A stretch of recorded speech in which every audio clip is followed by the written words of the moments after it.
Assalamualaikum and hi everyone. My name is Nur Aina Sabreena Binti Mohammad Sanusi. Hi, my name is Nur Aqilah Nabilah. Hi, my name is Nur Aznina Hafini. Hi, my name is Nuraliya Sofea. Hey, hi everyone, my name is Syahirah. Alright, so today we are going to discuss about comparison on education and schooling from Islamic and Western perspective. So, for the first subtopic, we are going to discuss about four Muslim scholars' perspective on education and schooling. Next, for the first point, as we can see here, we have managed to locate the similarities between these four scholars, which is Ibn Sina, Al-Ghazali, Ibn Khaldun, and Al-Farabi, which is they agreed that education and society are inseparable and really close related to each other. For example, as you can see there, Ibn Sina said that human beings are influenced and adopt to the change according to their environment and education system. So here we can relate what Ibn Sina said with one theory, which is the theory of behaviorism. So for Al-Ghazali, it really emphasized apart from the individual's responsibility of self, which is Allah has entrusted him responsibility pertaining to society development as well. So here it means that education is not only emphasized on individual responsibilities, but it also to prepare someone to be responsible to their society as well.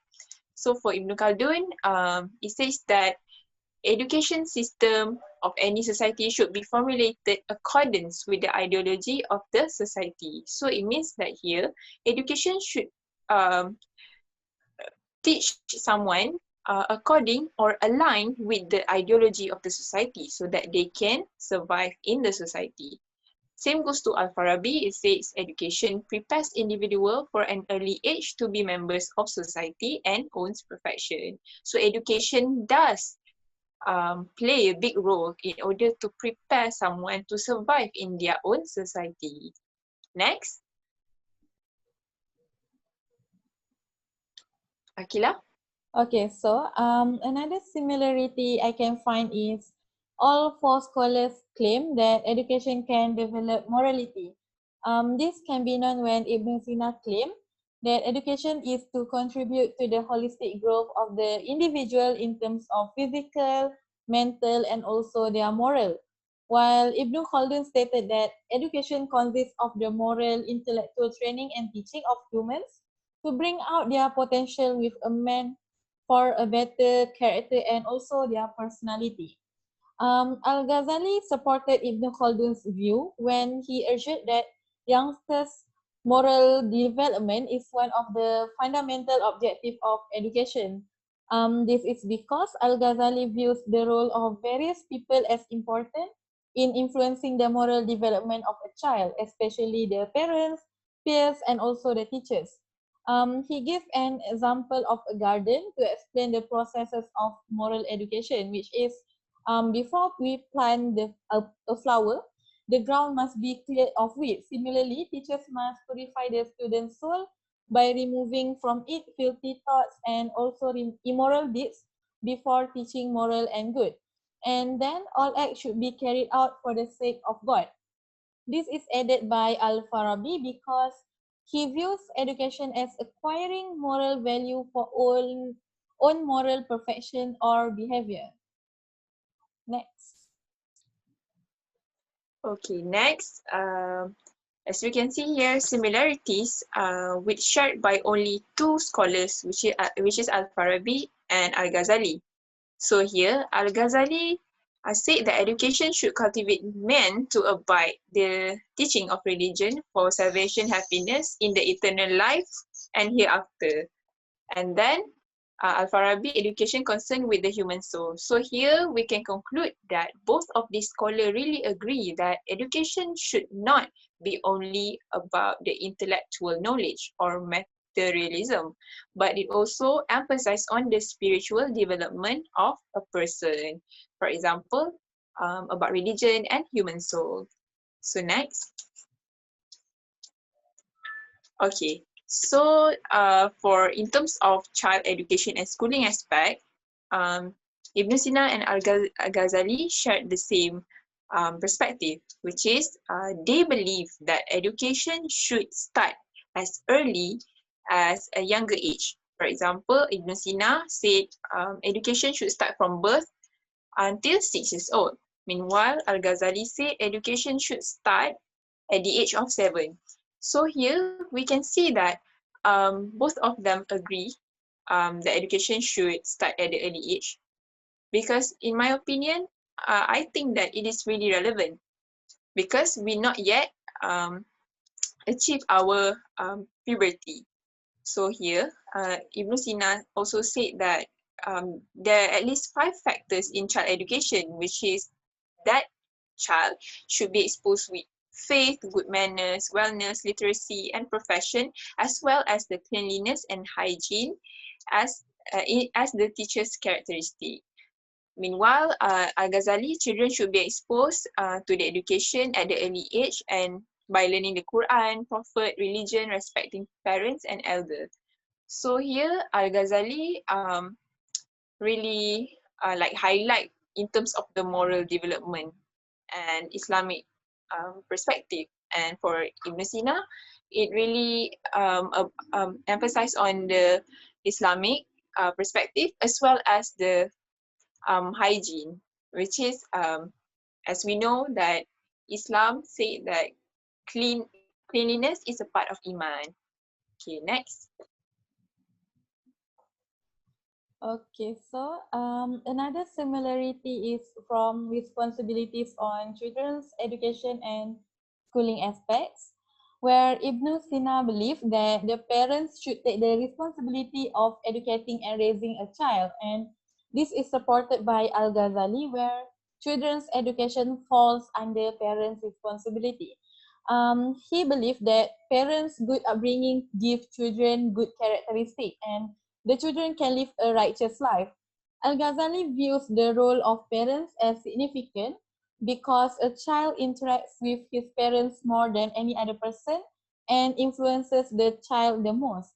Accordingly, Al-Ghazali emphasizes the responsibility of parents to develop all aspects of a child's initial education. These aspects include language, their cultural traditions, religious, and also moral belief.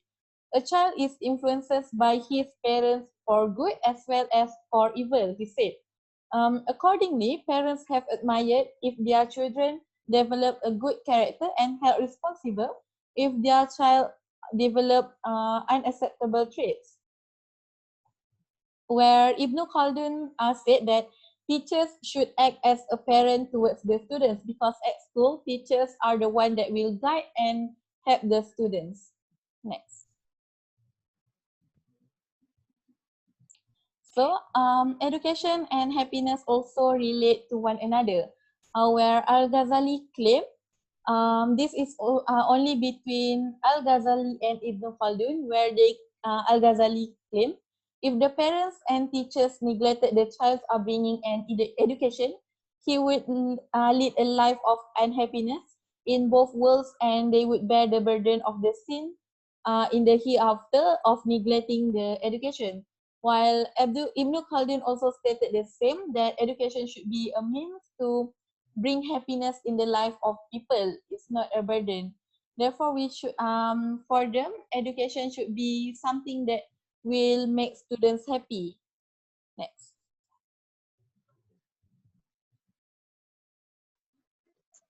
Okay, next, there is a shared similarities in terms of teaching and learning methodologies.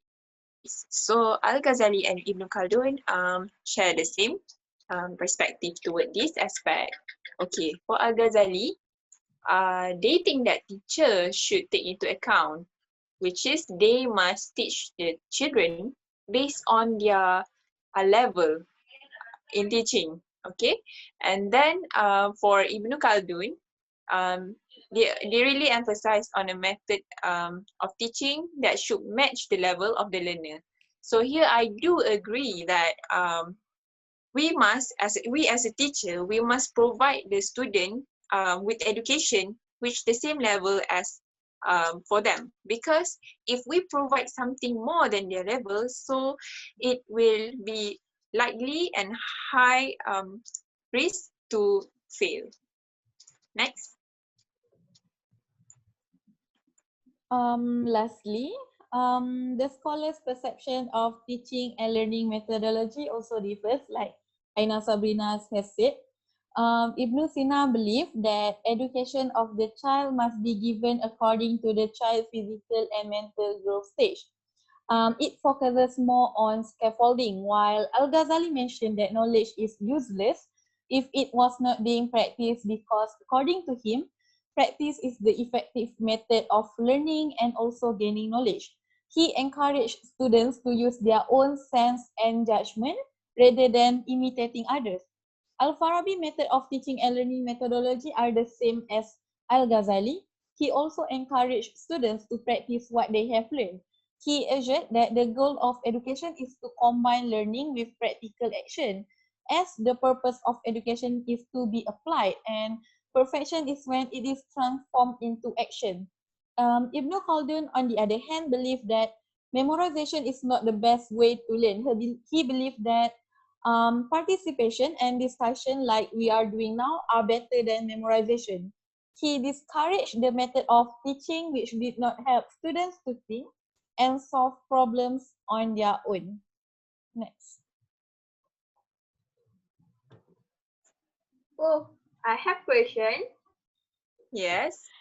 For the sixth one, which one? This one. Okay. What do you think education must start at early stage? Okay, thank you for the good question, Alia. Well, for me, I think that yes, we must start, education should start as early as possible, which is from birth to 6 years old, like Ibn Sina and for Ghazali from the age of 7. Because in my opinion is that when we go for in terms of biologically or medical, when we are still kids, our brain is developing. So because of that, the children going to have an active something like their mental is still fresh, so that they can easily to, adapt the something that they learn. Especially when we teach them about religion, about hygiene, about moral. So if we expose them as early as when they was since just a kid, so they will be adapt to that positive things, and then will carry until they grow adult. I So see. that's They my opinion. intermediate from the start. Yes, All true. right. Thank you. Any You're other welcome. questions? I have. Okay, go Okay. on. Can we go to the number 6 one This about one? education and happiness? Right. Okay. Okay. I want to ask. You said that education and happiness. Okay. How does the education relates with the happiness? How does it correlates? Okay. This is based on Al-Ghazali and Ibn Khaldun. As you see, they see that they see that education and happiness are correlated with to one another. But when we do our research, most of the research said that there is no link between our education and also our personal happiness. Because nowadays, schools pressure students to so much because they make students compulsory to score all A's. So when they feel the pressure, students have no time to enjoy their school time. But however, for me, it also depends entirely on the person.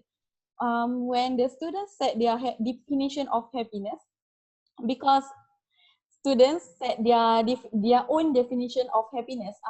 If they think that happiness is learning, and that learning can make him becomes a better person, then he will be happy. But But however, if they set their happiness, when they set their happiness, when they complete their daily chores at home, then they will derive their happiness from this. But as I said, with education comes knowledge, and this knowledge really humanize us, especially our students. It lets us know that we are not the biggest thing in the universe, because there are a lot of things that we need to know. There are a lot of things that we need to discover. And also, we are not the smallest thing in the universe. So for some people, learning is exciting, but for other people, it is scary, and it causes insecurity. There are many different types of people from many different backgrounds. We have to search, we have to analyze our students. So having many different desires and holding many different dreams, I would say that it is bad to say that an education has the same effect on all person, because in some families, gaining a college education is an ordinary expectation that naturally follows graduation from high schools. In others, it is just a dream comes true. So truth to be told, that it depends entirely on the person. But if we look again, this is what Al-Ghazali and Ibn Khaldun said. So every people have different opinion on education and happiness. It depends on you. So meaning that the happiness comes from our niyat itself, right? Yes, from your intention. All right. Thank you. Right, shall we move on? Yes. Yeah. I'm the Alright. next presenter.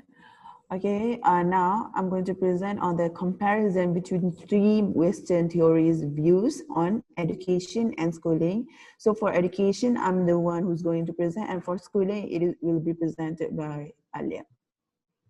Hi, so this is general concept for the three theories. In these Western theories, we have three types of theories, and they are very distinct to each other. The first one is conflict theory, and the second one is functionalist theory, and the third one is postmodernist theory. It is important for us to know a little about each of the theory. So for the conflict theory, it is characterized by inequality and conflicts that generate social change. And for the functionalist theory, the society works together to promote stability. And for the last one, postmodernist theory, it is mind dominance and modernism throughout the time changes. So the rest, both me and Nina will be explained about this. All right. Okay, next, I will be explaining about the three theories, how they view on the education. So the first one, which has been mentioned, which is conflict theory by Max Weber. He said that education plays negative role in society due to social inequality. Like have been mentioned just now, it happens to be that the elite or the rich people are more easy. They are easy to pursue their study and get a better job opportunities compared to the low income or low class people. And for functionalist theory, their view on education is they view education as positive aspect in society, which is in contrast with conflict theory just now, because functionalists, they believe that it gives positive aspect because it contributes to two functions, which is manifest or intended, and latent unintended functions. Intended means something bigger, like the rules, the law, and latent, usually the people around us or the society. And the post-modernist theory, or by Lyotard, he said that education reproduces class equality. Next.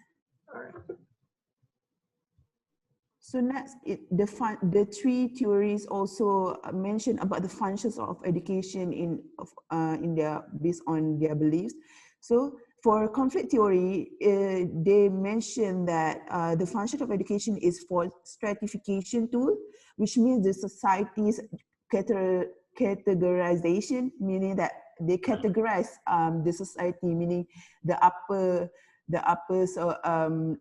maybe the upper people or the lower one based on their income or their background. So for the and for the capitalist society and social control, meaning for those who are elite, they have the social control compared to those who are from poor background. So for functionalist theory, their function of education, they believe that education is an education system, and education system is necessary for the survival of society. Meaning education is really one of the most important elements for society. And for postmodernist theory, they say that education encourages self-motivation, self-supervision, and creativity. It also provides lifelong training so that people can adapt to change, which I agree the most for postmodernist theory, because it does, the function of education really does to motivate and supervise and make students, the way students think, become more creative. Okay, next. Okay, there are also main focus on education by all these three theories, which by Max Weber or conflict theory, he said that education gives elite more control and maintains social inequality. And yeah, it is true that I've mentioned it now. If the elite, they have more control for the education compared to the poor people. And for the functionalist theory, it says that education as means of socialization, meaning they use the education as a platform to socialize or to get to know the society. And for the postmodernist theory, it says that postmodernists call for different type of education system because they believe that every person have different way of learning, meaning that one education system is not enough, and education has become more diverse and responsive, which is related to current educational system, which is changing. For example, in Malaysia, KBSM, for the next year, SPM student, they will turn to KSSM. Okay, next. Okay, so there are also disadvantages towards education, meaning that the theory also gives advantage or has weaknesses towards the education. So for the conflict theory, students with low academic achievement, or they are from the low social classes, they are not afforded the same, meaning they are not equal in terms of having this education, because those who are rich, they have the more privileges and opportunities compared to the poor people. And for the functionalist theory, functionalists, they have a very optimistic and unrealistic view on education and its relation to social status, meaning that for functionalists, it really contradicts to conflict theory, because it believes that education only brings good, and to the point that it's become unrealistic, because they agree to all the goodness of education. And for the modernist theory, it focuses on reproducing class equality as class division of labor influenced society, meaning that students are divided based on their level of education. Okay, and now let's move on to Alia. All right, so I will be talking about the function of school according to the theories. Okay, for the first one, for the conflict theory, this theory assumes that the ideas held by a society are the ideas of the ruling class. The ruling class uses schools along with the media and other means of communication. Why? Because they disseminate ideas that will support its continued growth. And at this time, they are divided into two classes. Ruling class is where they are divided into two classes, which is the poor and the rich. Okay. For the functionalist theory, the school is the institution that fulfills the social responsibility of preparing the future generation of any modern society. Why? because the teacher in schools teaching them the norms, the attitude, the knowledge, and the skills needed to perform in adult society. So it will allocate people to secure job position in the job market when they release after school. Okay, for postmodernist theory, this theory is characterized by diversity and many other subjects. So this is where we don't have any restrictions in pursue the studies. Alright. So for the characteristics of school, for the conflict theory, they believe that school is a biased social institution favoring the elite. As Nina said earlier, this is because at school, only the rich have the access to the best education, and when they have the access, they normally score high academic grades rather than poor. And then this is why although the low students that come from low income family, although they have a very brilliant and good in academic knowledge, but they don't have much chance to pursue their school at this time. Alright. For the functionalist theory, this theory explains that in different parts of society in terms of their functions and how their interrelationships contribute to societal well-being and progress. School as a system with several interrelated subsystems such as school administrators, teachers, and students. So this is where in institution they are interrelated and dependent to each other. For instance, in a school institution, the students need the teachers and the teachers need the administrators and like that. Okay, so postmodernist theory, it is a one-size-fits-all education system because this is suited to the needs of learners and the changes that have taken place in the economy. As we know that in modern world, we have our people have become more independent, more open-minded, and then with the advancement of technology, all that, so that we need more advance in our knowledge. So this is why our education system has become diverse so that anyone can learn. Okay, school should provide a lifelong training so people can adapt to changes in their work and in their work environment. So because of this thing, because of the advancement from this and that, so that we need to be more independent. So because at this modern area, all the knowledge are at the fingertips. So they can learn independently without the teachers, as mentioned in story, where they need to depend to the teachers. For postmodernist theory, they do not have that much of dependent. They do not have to just rely on the teachers like that. Okay. But the third one is the weaknesses of the story. For the conflict theory, the weaknesses is where is the school does not provide equal educational opportunities but perpetuates the existing inequality in the society. This is the keyword where the inequality happens at that time, because the poor become poor and the rich become richer. For both, they have a very distinct social status.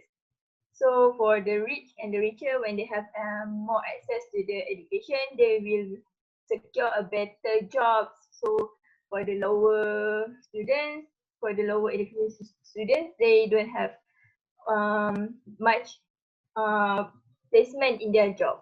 Okay, for the functionalist story, sometimes unrealistic view on social status because they are too much independent and they need each other very much. Okay, so for postmodernist story, it will reproduce class equality because the more the educated the person is, so that the more they will be respectable.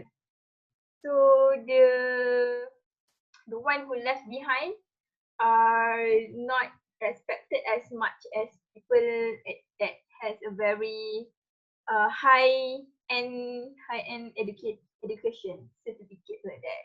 So this will only, I believe that this will leave for those who left behind stress and all that. So I think that's all. Do you have any question? Yes, I think I Alright. have one question.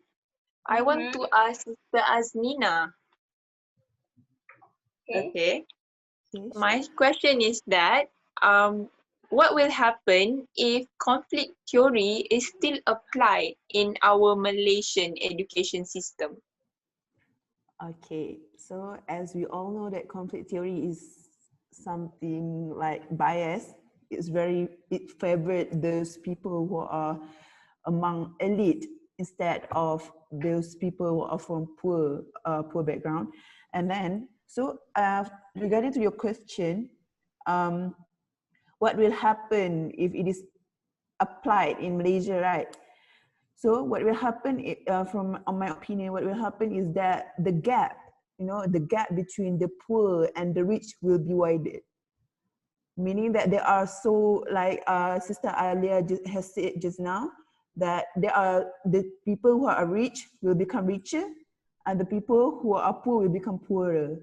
So for just to get you a better idea, for example, in Indonesia, so in Indonesia, the people who are rich, they are very rich. They have a big house, a great, very wealthy lifestyle.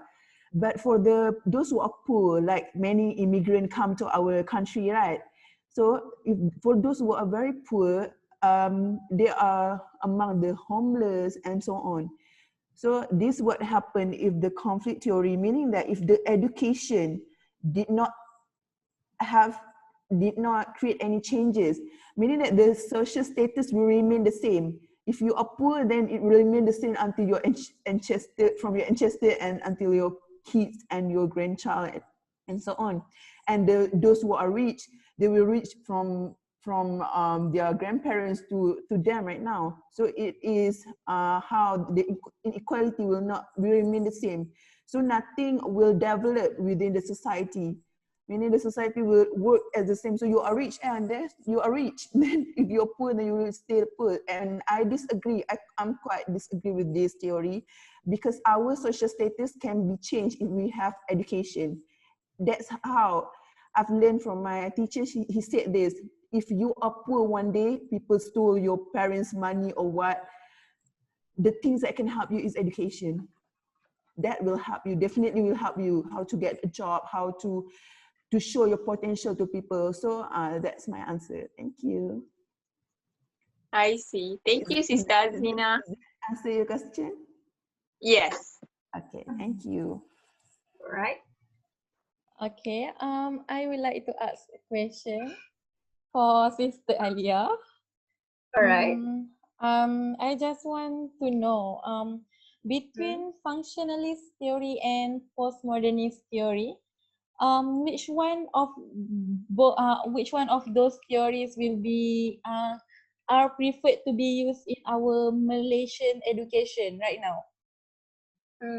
I think both functionalists and postmodernists are okay, but I more inclined to postmodernist story, and I agree with Lyotard because in our modern era there are so much rapid changes. So as we are trying to reach these changes to be an advanced countries like others, so that we need to be a very independent in learning, so that we do not have to dependent just on the teachers, dependent on lecturers, so that we can think more independently and think open our mind widely. And yeah, so I think postmodernist theory is relevant to our countries now. And besides, aligned with the advancement in our technology, the informations are now at all the fingertips. And I think we do not have any problems in searching for knowledge now. We have so much resources like books, internet, like that, and we can just go to the library like that, so that there is no such thing for dependent in others lah, I think. What do you think? I agree with your answer because I also think the same. Yeah, I think the same too. All right. Okay, thank I you. hope it helps. All Yes, right. it helps very much. All right. Move on Okay. to the last point. Okay, we're moving to our very last point for this topic. So we are going to compare the Islamic perspective and the Western perspective on education. So next. Okay, as you can see, I have prepared a table to compare all this. Okay, for the first aspect is the what is the main focus of education. So for in Islamic perspective, we focus on spiritual and materialism. Um, we focus on both, not only one aspect only. Why? Because as Sabreena had mentioned earlier, that Al-Ghazali and Al-Farabi had both agree that spiritual development is important to an individual. Okay. While for a Western perspective, they only focus on materialism as they did not believe in spiritual things. Okay, for the next point is the main source of education in Islamic perspective. Our main source of education is the Quran and the Sunnah, of course. So the Quran serves as a comprehensive blueprint for both individual and the society. So it is the primary source of knowledge. So while for the Western perspective, they depend 100% on human reasoning. They depend 100% on research. So they do research and they use human reasoning on how does something happens or how what does it affect something. So it is mainly on the human itself. For the curriculum, in Islamic perspective, Islam use the complete integration of all aspects. So as we know, we learn Jarisa in our first year, first sem in Yes. the education of Yes. yeah. Yes. So it also stated in the national education philosophy, our national education philosophy, in which to produce individuals who are intellectually, spiritually, emotionally, and physically balanced and harmonious based on a firm belief in and devotion to God, meaning that we have to include every aspect, not just um, the scene, what we can see, but also what we do not see. Okay. Meanwhile, for the Western perspective, they are lacking in the spiritual domain. So they did not include the spiritual aspect in the education. And lastly, how does this perspective view towards education? So in the Islamic perspective, Islam view education as a mold to shape the characters of individual to carry the Islamic values. Like in the first content that we discussed just now about the moral development aspect, that Ibn Sina said that education contribute to the holistic growth of individual in terms of physically, mentally, and morally. Meaning that education will shape an individual, and we can teach moral values, Islamic values to a person so that when they, as long in their journey of growth, they will apply that moral so that they can be a better Khalifah. For Western perspective, they view education as an instrument of life and as a means for individual and national development, meaning that they only education is used to train people to only give back to the society society, meaning to the society only, on earth only. So it doesn't contribute to the hereafter, because they did not believe in it. Okay, any question? Yes, I have one. Can I ask? Cannot. Of course can. I almost feel offended. Okay. So my question is, why Islam emphasize on spiritual aspect, unlike Western perspective just now? Okay, as we can see, Islamic perspective really into the spiritual aspect, because I would say that I learned from Sabreena also that that spiritual aspect education should cultivate the individuals to abide by the teaching of religion, so that they can be a better person, and then they can contribute back to the society. Not on, I mean that spiritual will affect someone's behavior. So if I would not say, I'm not saying that people does the non-Muslim is not good, but with the spiritual, we believe in God. We believe that we is only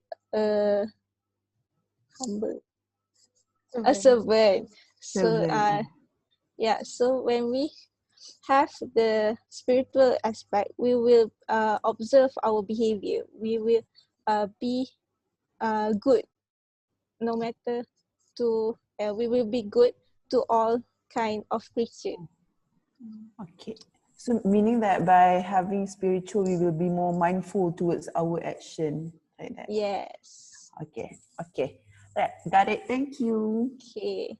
So if there doesn't have any question anymore, so I think we can wrap up our discussion today.